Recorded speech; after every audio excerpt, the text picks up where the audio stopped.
సమాజమే దేవాలయం, ప్రజలే దేవుళ్ళు. ఇది మొదటి నుంచి టీడీపీ నినాదం. ఈసారి రాష్ట్రమే ఫస్ట్, ప్రజలే ఫైనల్ అన్న నినాదంతో పరిపాలన సాగుతోంది. జగన్ ప్రభుత్వంలో రాష్ట్రానికి పట్టించిన దరిద్రం నుంచి విముక్తి కలిగించేందుకు సీఎం చంద్రబాబు అహర్నిశలు పనిచేస్తున్నారు. 2025లో భారీ మార్పులకు 2024లోనే ఆయన శ్రీకారం చుట్టారని చెప్పాల్సి ఉంటుంది.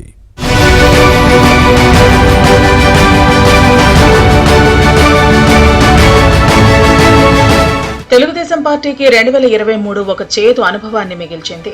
ఏ నేరం చేయని చంద్రబాబును పగబట్టి జగన్ ప్రభుత్వం అరెస్టు చేసింది. ఆ ఏడాది సెప్టెంబర్ 9న చంద్రబాబును ఏపీ సిఐడి అరెస్టు చేయగా 53 రోజులు రాజమండ్రి సెంట్రల్ జైల్లో ఉన్న తర్వాత అక్టోబర్ 31 ఆయన బెయిల్పై విడుదలయ్యారు. జైలు నుంచి పార్టీకి దిశానిర్దేశం చేసిన చంద్రబాబు ఎన్నికల పొత్తులకు కూడా వ్యూహరచన చేశారు. 2024 మొదటి రోజు నుంచే ప్రత్యేక కార్యాచరణ రూపొందించుకున్న చంద్రబాబు ఎన్నికల్లో గెలుపుకు మార్గం సుగమం చేసుకున్నారు. సైకో పోవాలి, సైకిల్ రావాలి అన్న నినాదంతో టీడీపీ ప్రచారానికి సారథ్యం వహించిన చంద్రన్న ఒక్క నిమిషం కూడా విశ్రాంతి తీసుకోలేదు. అమరావతి రైతులు, విశాఖ ప్రజలు, రాయలసీమ జనం అలా అందరూ చంద్రబాబు వెంట నడిచారు. ఎన్నికల్లో టీడీపీ నేతృత్వ కూటమికి తిరుగులేని చారిత్రక విజయం నమోదైంది. 175 స్థానాల్లో 164 కూటమి వశమైతే అప్పటిదాకా అధికారంలో ఉన్న వైసీపీకి కేవలం 11 స్థానాలు దక్కాయి. చంద్రబాబు నాయకత్వ పటిమకు అసెంబ్లీ ఎన్నికలు మచ్చుతునక్కా నిలిచాయి.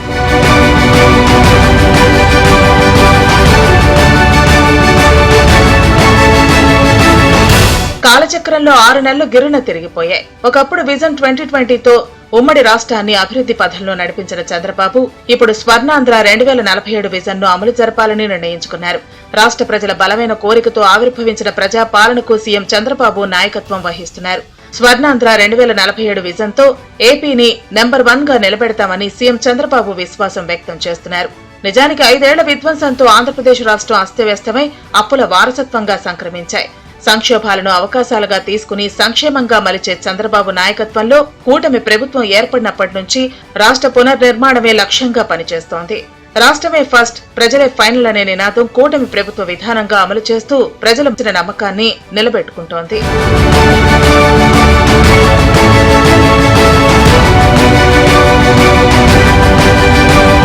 అమరావతి, పోలవరం చంద్రబాబుకు 2 కళ్లు లాంటివని ప్రత్యేకంగా చెప్పాల్సిన పనిలేదు. రాజధాని విషయంలో జగన్ రెడ్డి 3 ముక్కలాటకు తెరతీసినప్పుడు తొట్టతొలిగా ఆవేదన చెందిన నాయకుడు చంద్రబాబే. 33,000 ఎకరాల భూములిచ్చిన పేద, దళిత రైతులకు అండగా ఉండి వారి తరపున పోరాడతామని నినదించి జగన్ రెడ్డి దిగిపోయేదాకా చంద్రబాబు ఆ దిశగా పనిచేస్తూనే ఉన్నారు. అధికారానికి వచ్చిందే తడవుగా అమరావతి నిర్మాణంపై ప్రత్యేక దృష్టి పెట్టి అసంపూర్ణంగా మిగిలిపోయిన భవనాలను పూర్తి చేసే పని మొదలుపెట్టారు. ఆ భవనాలు త్వరలో పూర్తయితే అమరావతి స్వరూపమే మారిపోయే అవకాశం ఉంది. కేంద్రంలో ఉన్న తన పరపతిని వినియోగించి చంద్రబాబు అమరావతికి నిధులు సమీకరిస్తున్నారు. ప్రపంచ బ్యాంక్, ఆసియా అభివృద్ధి బ్యాంకు నుంచి రుణాలు తీసుకొస్తున్నారు. విపక్ష వైసీపీ ఎన్ని ఆటంకాలు సృష్టించినా, మరెన్ని దుష్ప్రచారాలు చేసినా చంద్రబాబు 10 అడుగులు ముందుకు వేయటమే కానీ ఒక్క అడుగు కూడా వెనక్కి వేయటం లేదు. రాజధాని మొత్తం 47,288 కోట్ల పనులను ఇంతవరకు గ్రీన్ సిగ్నల్ లభించింది. నేలపాడు దగ్గర నిర్మించి తలపెట్టిన హ్యాపీ నెస్ట్ నిర్మాణం స్పీడ్ అందుకోబోతోంది. జనవరి నుంచి పనులు ప్రారంభం కాబోతున్నాయి. పోలవరం నిర్మాణం కోసం కంకణం కట్టుకున్నట్లు ప్రకటించిన సీఎం చంద్రబాబు త్వరలో ప్రతి వారం పోలవరాన్ని సందర్శించి పనులను సమీక్షించబోతున్నారు.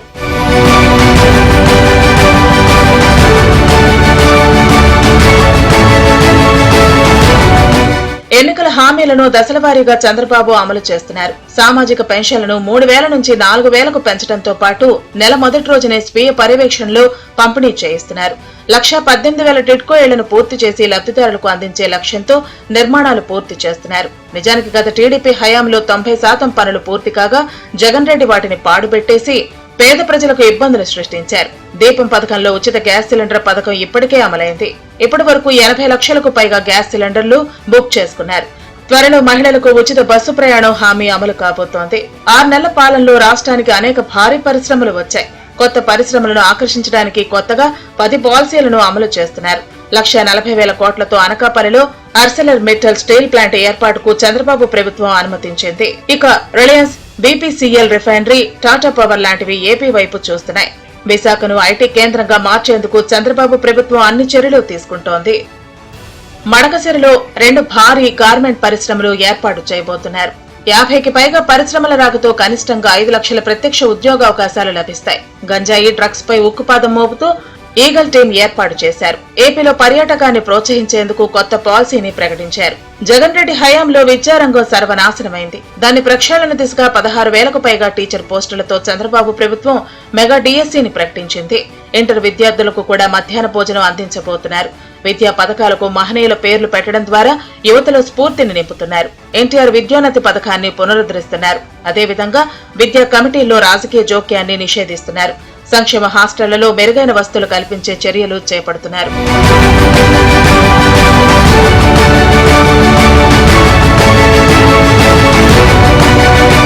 దళితులు, వెనుకబడిన వర్గాలను పైకి తీసుకొచ్చి వారి రాజకీయ హక్కులను కాపాడేందుకు చంద్రబాబు ప్రభుత్వం ప్రయత్నిస్తోంది.